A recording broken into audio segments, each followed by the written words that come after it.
Thanks very much, Daniela. And just for folks, I had presented pediatric grand rounds at the end of April, and there was a lot of interest in that talk, and so we thought it would be wise to offer that same talk again. So this is essentially the same presentation, but happy that you're there, you're here today and able to join us. So I do want to just go through a disclosure slide. I don't have any commercial or financial interests related in the subject matters I'm presenting today. I do wear a few different hats. I co-chair the Canada-US chapter of the Alliance for a Cavity-Free Future. I do some work with the Winnipeg Regional Health Authority, and I also chair the Canadian Dental Association's Committee on Clinical and Scientific Affairs. So just wanted to mention those because some people may feel then that I have a bit of a conflict. I think the objective today, and my talk was originally designed for members in the Department of Pediatrics and Child Health at the University of Manitoba. So many of whom are pediatricians, and so you'll see that a lot of my talk today is probably directed towards them and things that you might have already learned. But we do want to briefly just talk about early childhood caries, its prevalence in Canadian children and associated risk factors. We do want to recognize how early childhood caries can affect health and well-being of children. We'll then move to learning about recommended and new methods to prevent and manage early childhood caries, and ultimately then finish up with discussing the role of primary care providers in performing caries risk assessment, advocacy, prevention, and management. And I think that's sort of a real area for good collaboration between the professions. So early childhood caries, this is primary tooth decay in children less than 6 years of age. It's common in children from low-income households, as well in our newcomer and refugee families, in kids living in rural, remote regions of Canada, and particularly our Indigenous populations, the First Nations, Métis, and Inuit populations. And here's just sort of some images of different stages of caries, with the upper slide being early white spot lesions on the primary central incisors, to cavitations in the middle slide involving the buccal surfaces of the primary central incisors, and lastly the lower picture being sort of more advanced crown destruction and an abscess or fistula formation. One of the pieces that we do want people to realize is that there is, for kids who suffer from early childhood caries, it's just not sort of a limited time thing, as these children suffer from increased risk of caries throughout childhood and adolescence. So if a child gets caries at an early age, they're more likely to get caries throughout childhood. And we know that severe forms of early childhood caries can negatively affect health and well-being. And this is a model proposed by Dr. Susan Fisher-Owens. She's actually a pediatrician from San Francisco, and I think it's quite unique that a pediatrician, not a pediatric dentist, actually came up with this model of the different factors and levels of influences that actually determine whether or not a child's actually going to have good oral health or be at risk for oral diseases, including caries. And typically the factors that we often focus on in dental settings are the microbiome or the microflora, the substrate, which is the diet, and we always talk about sugars in the diet, and then the host and the teeth itself.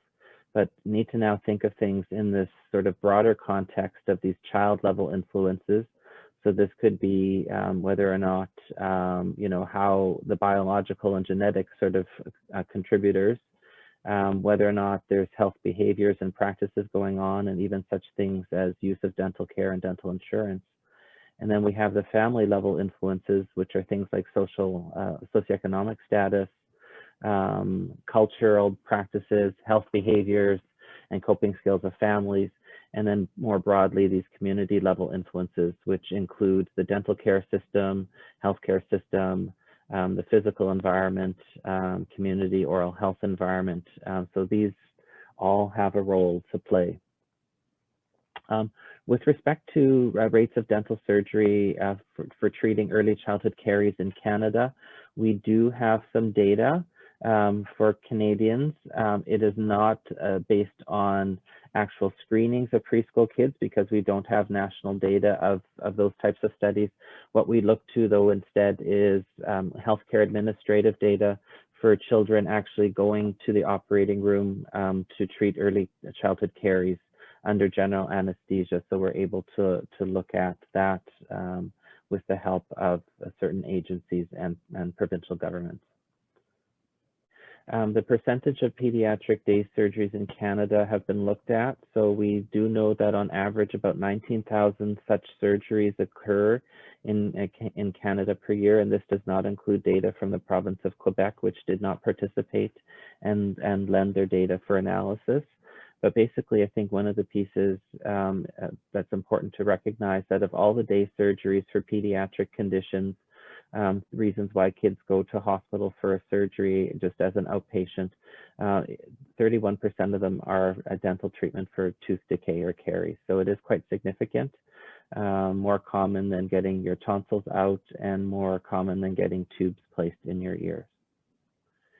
If we look at the rates of dental surgery in Canada, this is based on children and expressed per 1,000 children. We know the Canadian average is about 12 out of every 1,000 children in Canada of the preschool age, 1 to 4 years of age, is undergoing pediatric dental surgery. And we know we can see at the other far end of this graph, Nunavut, where about 110 children per 1,000 are undergoing dental surgery. We know that Manitoba is about 4th or 5th from the end, not a good position to be in, where about 25 or 26 children out of every 1,000 undergo surgery each year.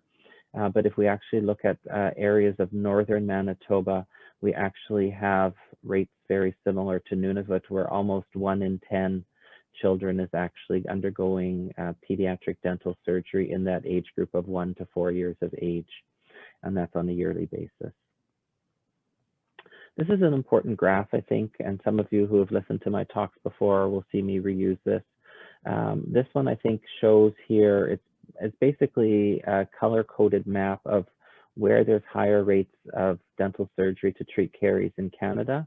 The lighter green being sort of areas with very low rates of pediatric dental surgery to treat caries.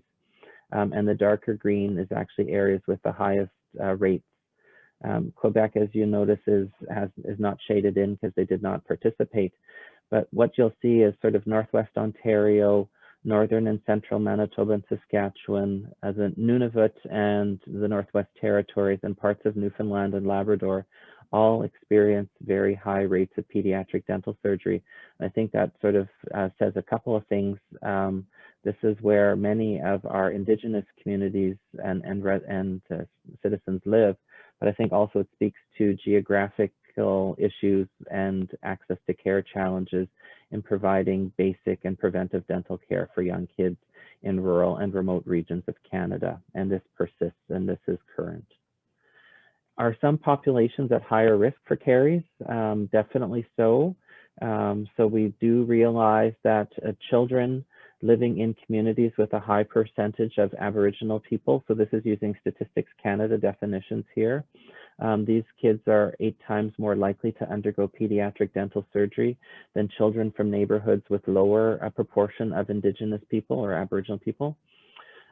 There's also a socioeconomic gradient as well. So MDI stands for Material Deprivation Index. So basically it's a measure of how affluent or how poor communities are. So we know that children from the least affluent neighborhoods are over 3.5 times more likely to undergo dental surgery than children from the most affluent communities. And I think here again, speaking to this access to care geography issue, is children living in rural communities are over 3 times more likely to undergo pediatric dental surgery under GA than children living in urban centers. So we'll just touch on just briefly a paper that we published just a couple of years ago, and this was looking at whether or not there are any connections between prenatal, maternal, and early childhood factors and whether or not kids are undergoing pediatric dental surgery. in Manitoba hospitals. So we did this study of children less than 6 years of age, looking at kids who went under surgery between the fiscal years 2005 and 6 all the way up to fiscal year 2010 and 11. And controls were children who, of the same age, chosen from the general population from the Healthcare Administrative Database. So I think just to sort of go through a few things with you, we were able to look at different factors, and overall, we found that factors that were associated with increased likelihood of kids undergoing dental surgery included increasing age. So the older a preschool child was, the more likely they were to undergo surgery. However, large for gestational age, so if they were born very large, beyond the 90th percentile, they had increased risk of later undergoing dental surgery. Again, younger maternal age was associated with increased risk. Moms receiving income assistance, those living in lower income quintiles. And the interesting thing is children who had more visits to the doctor or more hospital visits also were at increased risk. And we're sort of wondering, could this be that these children are frequent flyers seeking care because maybe they don't have good primary care and safety nets, and they're seeking sort of care for acute issues, including oral health with physicians. And things that tended to be protective of dental surgery, for some reason, female children were at lower risk. Again, if at birth, when children are born, they do a 5-minute APGAR score, sort of based on different sort of measures.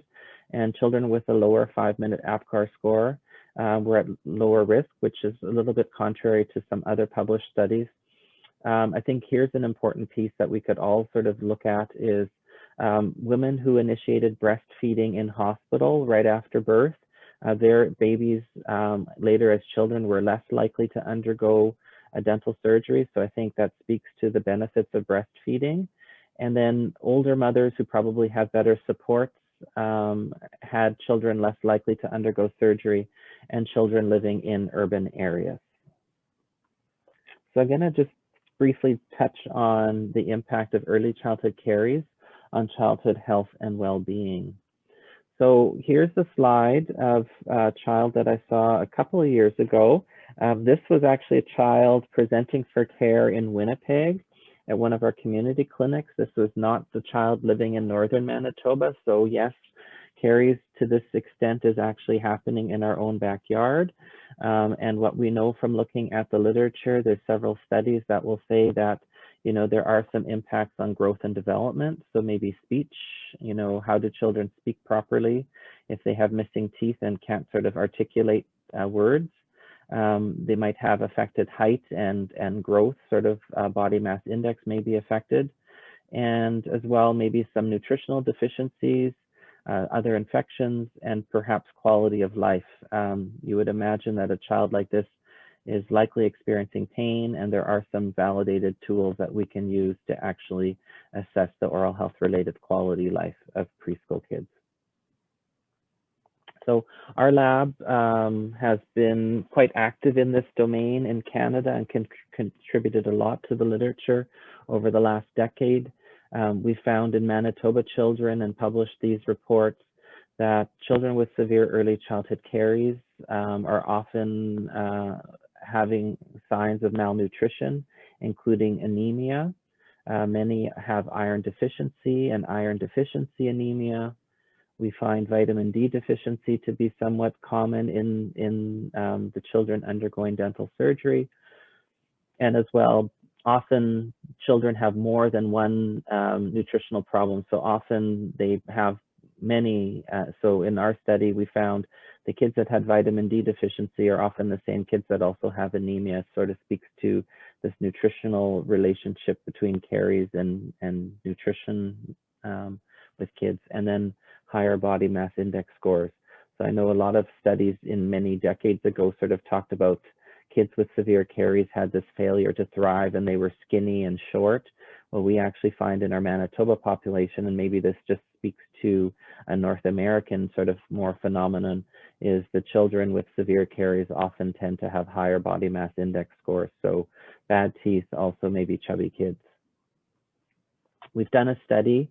We've published a few papers already and finishing off another few that will get submitted this summer, is we wanted to see if the kids going for surgery to treat their caries, does their nutritional status and well-being improve after surgery? So with funding from the Children's Hospital Research Institute, we conducted this study of recruiting kids on the day of their surgery, taking blood measures and questionnaire data, and then following them up 3+ months later on to, again, see what their nutritional status was like and quality of life. So what we'll see here on the left of the screen is iron classifications and status or outcomes for iron. The red is levels or percentages with that condition at recruitment, and the blue is at follow-up. So we definitely found that at recruitment, at baseline, more than 50% of the kids had anemia, 30% had iron deficiency, and 20% had iron deficiency anemia. And we found that this was markedly improved after dental surgery. So 3 months after surgery, there was obviously better nutritional status. And then as well for vitamin D, baseline is sort of being orange and the follow-up being gray. We found that after surgery, more children had optimal levels of vitamin D, so they had higher concentrations at or above 75 nanomoles per liter. Again, more after surgery had adequate vitamin D concentrations greater or equal to 50 nanomoles per liter, and fewer had deficient concentrations after surgery. So I think really sort of gives us some sort of sense that there is improvement, and this could theoretically be contributed to maybe less inflammation in the mouth because caries and problematic teeth have been dealt with, which we know there's a connection between inflammatory load and iron status, but also probably nutrition is improved. Kids can probably eat better and are maybe eating more nutritious foods and can probably chew better than before. And as well, with respect to quality of life, Cam Grant, who was a pediatric dentist, now a pediatric dentist, but when he was doing his training here in Manitoba, worked with our team and looked at before and after scores for this early childhood oral health impact scale, which is a validated 13-item questionnaire, which you can pose and get relatively good information on whether or not children are having negative impact on their quality of life and well-being because of oral conditions. So we did find that after surgery, there was significant improvement in the total ECOA scores. So scores dropped by 45%, which is a good thing. Lower scores are better.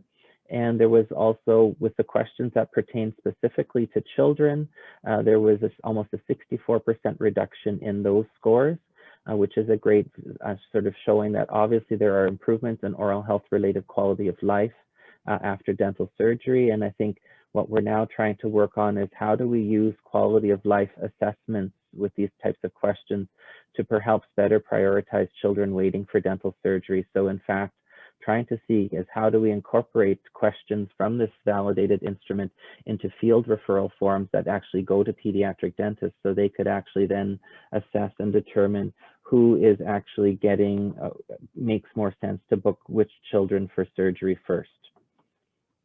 Okay, next slide. So we're going to move on a little bit now just to prevention and management of early childhood caries. And so we just want to talk about it. And some of these things are going to be familiar to many of you. Others, hopefully it's new.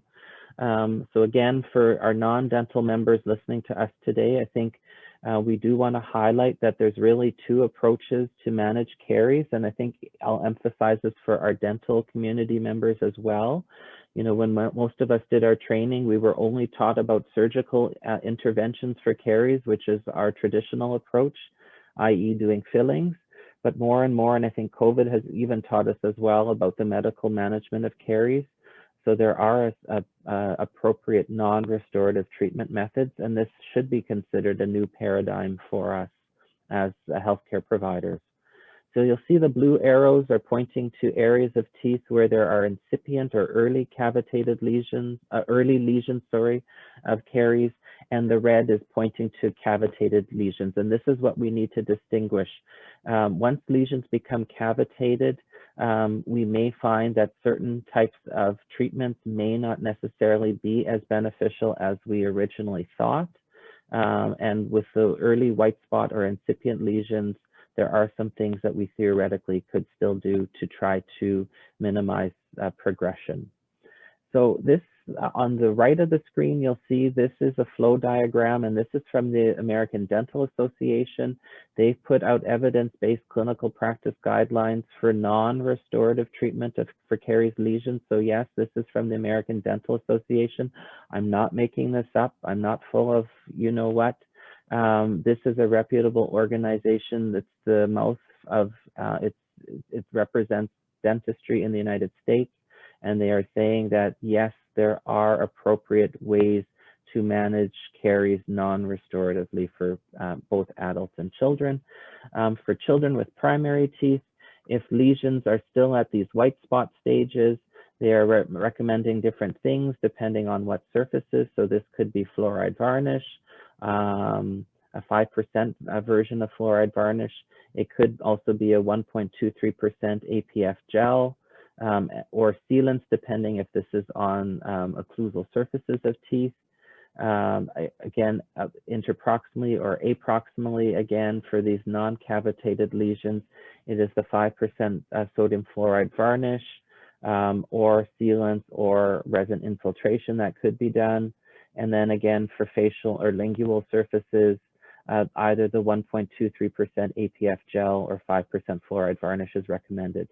However, when it comes to the cavitated, so these are where cavities that are actually breaking through the outer enamel and involving deeper forms or portions of enamel and dentin, the American Dental Association is saying the only sort of recognized or beneficial form of non-restorative management of those types of lesions is the 38% SDF.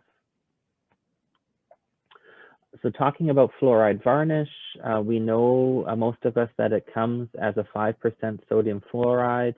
It really is helpful for aiding in remineralization of these early white spot lesions.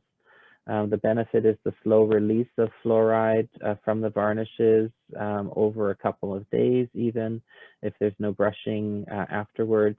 And it's a safe amount of fluoride. And I think most of us know, for treating very young age groups, this is really beneficial because, you know, in the past, trying to get young children to cooperate with trays is problematic. And so the American Dental Association is recommending fluoride varnish at least every 3 to 6 months for children less than 6 years of age. And so this is maybe areas of advocacy as well, where maybe we need to inform clinicians that, you know, maybe to start moving away from other forms of fluoride, especially the foams, where there's very, very poor evidence of their benefit in practice. And yet we know that providers are still using this. It's just they may not be fully aware of the evidence of benefit. Moving on to SDF. So I think most of us have heard about it. We've given some talks on it. It's available as 38% SDF, was first approved in the United States in 2014, and it's still approved for off-label use. So it's not directly used for caries. It is, but it's then used, considered off-label use. And in Health Canada, it was approved as a natural healthcare product for arresting caries in February 2017. And it's useful for these high-risk populations. And even though we always want to make sure that we prevent disease from ever occurring, which would be our primary prevention, we know that that's not always realistic. And we're thankful when we have a form of secondary prevention that we can actually prevent the disease from getting worse and contributing to pain and problems for the child. So in this case, SDF is a suitable form of a secondary prevention to maintain the dentition until primary teeth are naturally ready to exfoliate. However, we still need ongoing research to determine its acceptability and the best protocol for timing and managing caries in young children. So Rena Sira, one of our residents here, graduated 2 years ago from our program. She looked at data from our pilot study and looking at the arrest rates and found that basically the blue bars are the arrest rates at the second visit that the child came in. So it was after they had had one treatment of SDF. The orange bars are 4 months after the second treatment. So we know that sort of after one treatment, basically we found about 74% of the lesions were arrested, and this jumped to as high as 96% of the treated lesions were arrested after a second application of SDF, with 4 months in between. And then she looked at different tooth types. So we know that depending where in the mouth, we might have better success. So anterior interproximal and anterior other surface performed very well with 98 and 95% success. However, we found that posterior interproximal lesions did not arrest as well as others. And I think part of that is related to being able to keep those areas clean and prevent them from becoming plaque traps. So I think one of the key things is SDF alone is not necessarily going to be helpful if oral hygiene is not maintained and diet is also not improved. So parents need to be informed that they have a role to play as well in making sure that caries continues to stay arrested and SDF treatment is successful. So what have we heard from parents? I think this is important because many of you are under the assumption that, oh, no parent is going to go for this treatment. So I think here, you know, some qualitative work that Dr. Kayun Achin from our lab has led, the qualitative components here, parents willing to recommend SDF. So this was parents of children who actually were in the trial or in our pilot study. And they said, we found almost all parents in the study said they would recommend SDF to other parents as a way to non-restoratively manage ECC. So one parent says, I recommend it to other people. It's good treatment for the kids because it's painless. Everything is good. That's why. And here's another. I've already informed other parents who have the same problem like my child because this treatment is helpful. When you see a child, a small child, having his teeth decayed and broken and going to be worse, you're worried. But when I see this medication and how it comes to normal, that's where I already told some parents. Another one, you know, sort of commenting on the theme, children don't necessarily seem too concerned with the staining. You know, some, of course, express concern, their own concerns as parents about the aesthetics of SDF, but many sort of commented, though, even though they felt that way, their children didn't appear overly concerned with the black staining. So here, in my opinion, SDF is better than the fillings because it's not a painful process. But here's one parent, you know, with a valid point is, my child is very young. He's only 4 years old. He didn't care about that yet, but it will be a big trouble when he goes to school, when he is at the age of going to school. So this father's already thinking about, you know, fine for now, but once they start kindergarten, what are the other kids and teachers going to say? And we've even been able to survey and interview Indigenous community members and parents about their views on SDF, and there is an openness. So I think we're finding that Indigenous families would be willing to opt for SDF treatment for their kids, again, if it's done with proper consent and parents are aware of risks and benefits. So here parent says definitely, yes, definitely. There's a lots of things you can consider a little ugly, but completely functional, and I would rather have completely functional. So, you know, we need to listen to them, and, you know, if SDF could prevent dental surgery under GA, here's some parents sort of saying, you know, if it prevented the operating room, yeah, probably.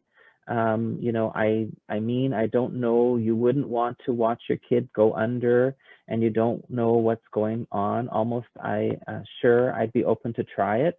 So I think this is the piece here that, you know, we really just need to have an open dialogue and provide parents with as much information as possible and images as well, so that they can make an informed decision about participating or agreeing to have their child treated with SDF. I think if you apply SDF without the parents' involvement and consent, you're asking for some potential problems.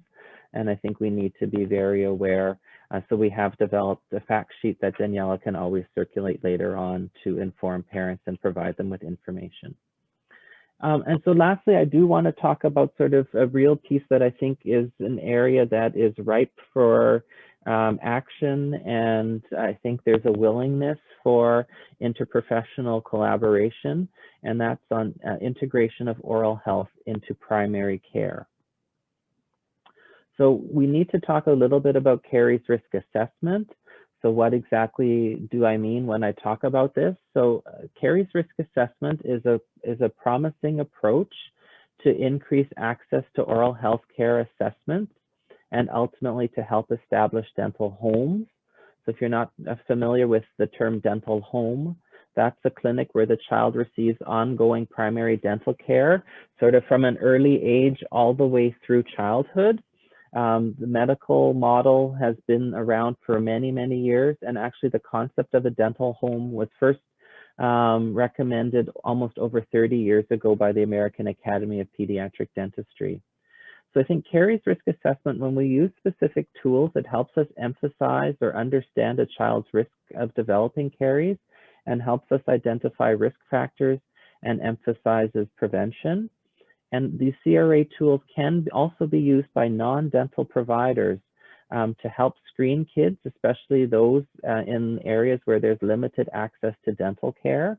So we know that the American Dental Association or American Academy of Pediatric Dentistry already had drafted a tool. The American Academy of Pediatrics, which is basically the group representing pediatricians in the United States, have developed a tool. And our work was funded by the Public Health Agency of Canada, realizing that many Canadian children do not have current good access to dental care at an early age. These tools help us determine a child's risk and can focus on prevention, including some instructions for maybe whether or not fluoride varnish is required and what anticipatory guidance or instructions people should be passing on to parents.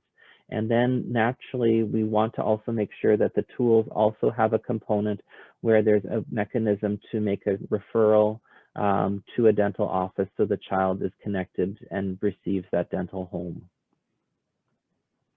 So involving non-dental primary care providers in caries risk assessment can improve access via referrals to dental care for many kids and is a sustainable option in communities where there are few or no dental professionals. I'm not saying we do away with dentists and dental hygienists and dental assistants, but this is where we need to team up, especially where communities where we don't have those dental providers within or near those communities. And there have been several papers out on this. A recent systematic review revealed that non-dental providers can successfully perform caries risk assessment to control early childhood caries. And another recent systematic review indicated that caries risk assessment tools for preschoolers actually have good accuracy and are strongly endorsed and recommend, and they strongly endorse and recommend the practice, despite there being a limited number of trials that are validating these caries risk assessment tools. So it's a good practice to get involved in. So let's talk a little bit about evidence for oral health integration into primary care. So caries risk assessment and preventive oral health care delivered by non-dental primary care providers is relatively new in Canada. However, we have several lessons on integration from the United States that's very helpful and can inform our work here in Canada. Several of these studies have shown that primary care providers, so this could include doctors, nurses, etc., that they are willing and can successfully provide preventive oral health services. And this can range from things such as doing the caries risk assessment, to providing counseling, to applying fluoride varnish. And there's even been one paper looking at silver diamine fluoride. I think that maybe is something that requires further discussion, but I think of the first three, I think there's very good evidence to support non-dental providers to get involved with caries risk assessment, counseling, and fluoride varnish, especially for children facing access to care challenges. And this has been shown to reduce the need for treatment under GA and has been associated with lower dental costs for children. So I'm actually going to show some of the Canadian literature to you that I was able to review for preparing this talk. So integrating preventive oral health care into pediatric practice. So this is from Dr. Mariam Amin's lab at the University of Alberta, where they were exploring pediatric residents' perceptions on incorporating preventive dental care into a general pediatric outreach clinic in a First Nations community in Alberta. They did focus groups with these residents, and three themes emerged from their asking the questions. Definitely they found that there were advantages of integration. So these pediatricians in training said that, you know, they felt it offered children comprehensive care, so multiple health needs could be addressed at one site. And it also, they felt that kids were getting the provision of much needed services, including oral health prevention. Naturally, of course, non-dental individuals, when we talk about caries risk assessment and integrating oral health into primary care, you know, patients, and they express that there are some barriers. So, you know, one of the barriers is patient and caregiver related. So what are the parents' knowledge and attitudes and behaviors like? Also the residents, you know, what is their receptiveness? What's their lack of knowledge and skill and scope of practice? So they might be questioning their abilities. And I think that speaks to the need for more oral health training within their residency programs. And then as well, setting related barriers. So, you know, it depends ultimately how busy the clinics are. Are there lots of patients and a heavy workload? Is there a big workforce, or are there limited providers? And what are the policies? So these are things that need to get addressed. And then what are some strategies for integrating oral health into primary care? They talked about oral health training for primary care providers, so more oral health training for docs and nurses, etc. Patient education, office supports, and some policy changes too that might also help. So Alexandra Nicolay, she is a public health dentist in Toronto Public Health, and her team worked with the University of Toronto, Toronto Public Health, and the Hospital for Sick Children or Sick Kids, and looked at, they tried to design an office-based oral health screening guide to help primary care providers identify kids coming through their offices. So first step is sort of lifting the lip and checking for early childhood caries, whether they were healthy teeth or teeth with decay or teeth with severe damage. The need to notify parents of caregivers based on what's found, and then the need to make a dental referral and provide families with oral health education. And they tested this tool with 22 primary care providers who responded that, you know, these types of tools are relatively easy to understand. Half of them tried the screening guide in practice and said that, you know, adding this in took less than 3 minutes of additional clinic time to do. So we know time is precious, but, you know, 3 minutes might be, under 3 minutes might be realistic for non-dental providers. And then they suggested an app and maybe linking it into the Rourke Baby Record. Then we actually had Sonika Singhal and a team in Ontario working with Andrea Feller, who's a pediatrician, and they surveyed family physicians and pediatricians in the Niagara region of Ontario who have primary contact with children about their knowledge, attitudes, and readiness or willingness about primary care and oral health services. So more than 80% know that untreated decay could affect a child's health.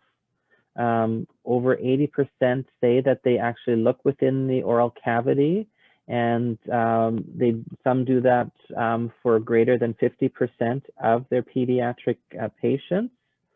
So that's important to know. However, more than half of the responding physicians were not aware that white spots are early signs of tooth decay.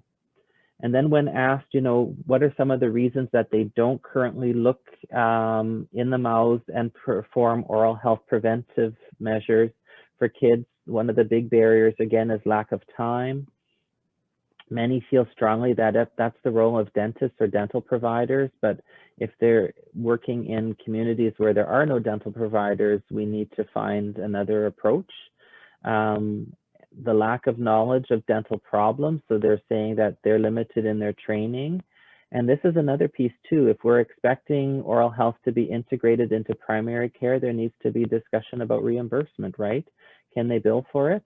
And then they're also saying that there's at least a third of parents who say that it is an unnecessary thing. So even changing the mindset of parents about, early childhood oral health and care is still something that we face to this day.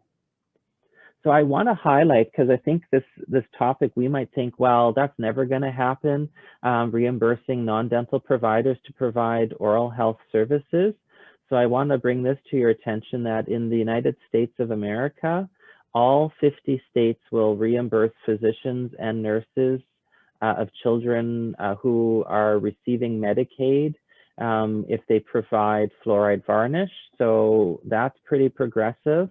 There's definitely part of that is connecting then kids with actually dental homes. So it's not that these medical providers become the dental providers for the child, but they realize many of these kids fall through the cracks. So being able to provide fluoride varnish is a benefit, and then they try to make the referral to dental care.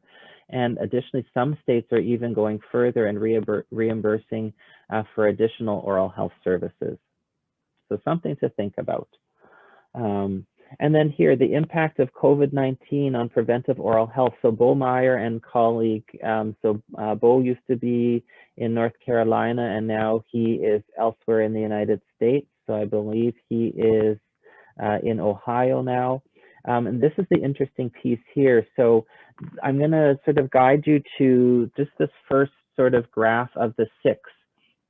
So the dashed lines are medical visits related to preventive oral health services done by medical colleagues.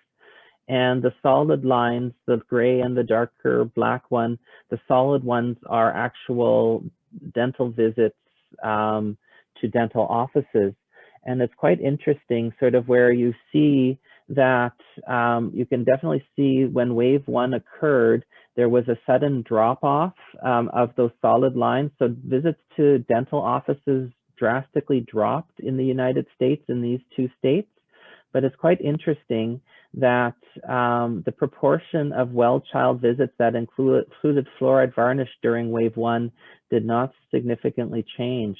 So this was, and we hear this from some of the listservs in the United States, that pediatricians really came to step up and ensure that at-risk children continue to receive fluoride varnish during the pandemic when they knew their dental colleagues and peers were unable to operate their dental offices because of COVID. So I think we owe our non-dental primary care providers a big thank you in parts of North America for their commitment to maintaining and preserving young children's oral health. I think that's phenomenal. So lastly, I just want to talk a little bit about our work with this caries risk assessment tool that's been developed here in Canada. So our lab has been able to work, and this was funded by the Public Health Agency of Canada, and we published our review of the literature, which informed the development of this tool. We did the systematic review of the literature. We also did an environmental scan looking at existing caries risk assessment tools. We drafted our tool and then held some interprofessional stakeholder meetings that were convened at the Office of the Chief Dental Officer, but we had definite input from the Canadian Pediatric Society and the College of Family Physicians of Canada, which is great. And then I will just share with you the tool here. So the tool is available in French and English, and is actually on the University of Manitoba website, and has actually now been integrated into the online version of the Rourke Baby Record. So primary care providers providing infant and toddler care would be very familiar with the Rourke Baby Record, and getting this included into that, I think, is quite an achievement. And thank you to the Chief Dental Officer for all the work in the background to make that a reality. So here are the questions, asking about hygiene and brushing habits, asking about fluoride exposure. So this could be from fluoridated drinking water or use of fluoridated toothpaste. There are feeding related questions. We have one question about socioeconomics, because we know poverty is a huge predictor and influencer on caries risk, visible plaque, or food debris. And then as well, because we know that past caries experience is probably our best predictor of someone's risk for developing caries in future, we've included that in the tool as well. And then based on the scoring system, children are classified as either being high risk or low risk. And then based on the risk rating, if they're high risk, that's when a primary care provider would be encouraged to apply fluoride varnish and refer the child for dental treatment. And again, even for all children, even at low risk, we do want the child to be referred to a dental office. So this is great. And we had, as you can see, different logos here. The Canadian Dental Association was involved as an observer, but our tool has been endorsed by the Canadian Academy of Pediatric Dentistry and the Canadian Association of Public Health Dentistry. So I think really a testament to good interprofessional collaboration between dental and non-dental organizations. As I mentioned, it has been now integrated into the Rourke Baby Record, so I think that is great, and hopefully people will find it beneficial, and it will help to improve access to care for young kids in Canada. So we are now at a stage where we are we do have grant funding of 1.47 million from Canadian Institutes of Health Research. Some of that funding is to support the integration of caries risk assessment in specific Indigenous communities as a way to first identify kids in need of oral health care, and then to get these kids referred to dental providers. And I think it's exciting. We're working with Jesse Lamoureux and others in the Interlake region through the Pine Falls Health Clinic, Primary Healthcare Clinic. They actually have additional funding from the Alliance for a Cavity-Free Future to implement caries risk assessment in their clinical practice as a way to first screen, apply fluoride varnish, and connect kids then with ongoing dental care so that they get a dental home established for them. So I think this is really great that we actually have some champions in the province who are thinking of oral health outside the box. And we look forward to working with more communities and integrating caries risk assessment into practice. Again, I'll just sort of talk about Healthy Smile, Happy Child. So many of you are aware of what we do. Daniela will speak and maybe do a separate session on our new website, which is now on the University of Manitoba website. We still maintain an existence on the Winnipeg Regional Health Authority site, but I think the new site helps us to provide more up-to-date information. And I think our Healthy Smile project has worked for many years interprofessionally, working with natural leaders in the community, including service providers such as non-dental primary care providers, and they've been great advocates for promoting early childhood oral health over the years. And then lastly, just to share with you, so this will be released very shortly. The Canadian Pediatric Society and American Academy of Pediatrics have new position statements out. It's a joint one on early childhood caries in Indigenous communities. The American Academy of Pediatrics one is released, and I know Greg Gunther is eagerly awaiting the Canadian Pediatric Society to publish the Canadian version. It's the same wording, but just on the CPS letterhead or on in their journal, and he'll send it out to members of the Dental Association. But we realize that for the 2 years is too late, that we do on the clinical path need to consider oral health as an integral part of overall childhood health and well-being.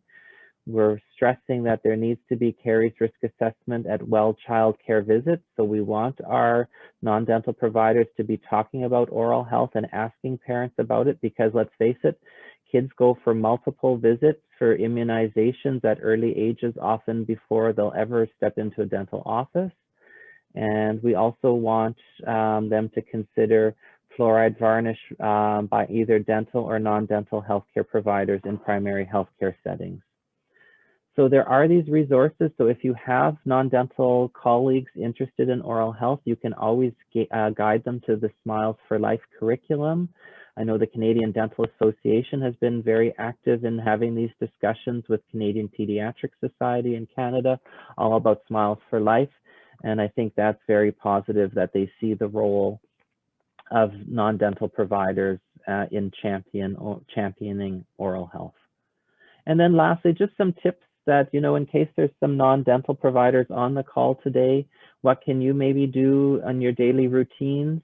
So we want you to promote those early visits. So that first visit should be within 6 months of the eruption of the first tooth, or by 12 months of age. And this is really important, especially for kids who maybe typically might fall through the cracks and have limited access to care. It's not a reality in all parts of Canada, and we want it to be that at some stage in the future.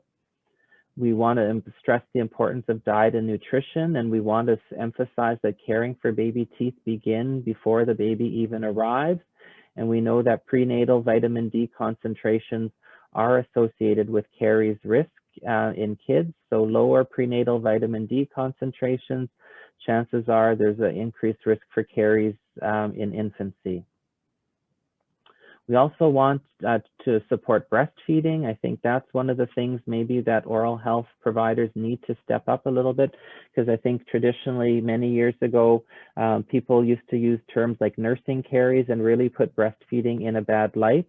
We know, yes, at certain ages, breastfeeding can become a risk factor for caries, but we know early on breastfeeding is best, and we want children weaned from the bottle by 14 to 18 months of age. Limiting sugar is important. So this is just some of our resources that we have available that you could always request from us as teaching tools in your clinics. And then recommending oral hygiene with the first tooth. So even beginning an oral hygiene routine before teeth arrive with a soft cloth, and then eventually transitioning to a toothbrush and just a grain of rice, a smear of toothpaste for children under 3 years of age. And once they turn 3, that a green pea size amount, and parents needing to assist with brushing until age 8. I think this is a piece that is often missed, is teeth are actually less resistant to caries when they first erupt into the mouth. And so this is why we want fluoride toothpaste used at an early age in a safe amount. So, every year I have patients come in to the clinics that I work out with, tend to be for more patients who are facing challenges and economic barriers. And the kids come in with caries, and when I query the parents, they have been brushing, but they bought the expensive fluoride-free training toothpaste instead of just buying the $1.68 Colgate or Crest at Walmart. So again, making parents aware that, sometimes the training toothpaste, while yes, they have the advantage if children swallow, they're not harmful, they actually might not necessarily be doing much to provide fluoride onto newly erupted teeth. And then lifting the lip. I think that's another good practice that we could all recommend parents do at home. So our resources are here on the website and Daniela's contact information. And just thank our partners and funders. And I'm going to stop there.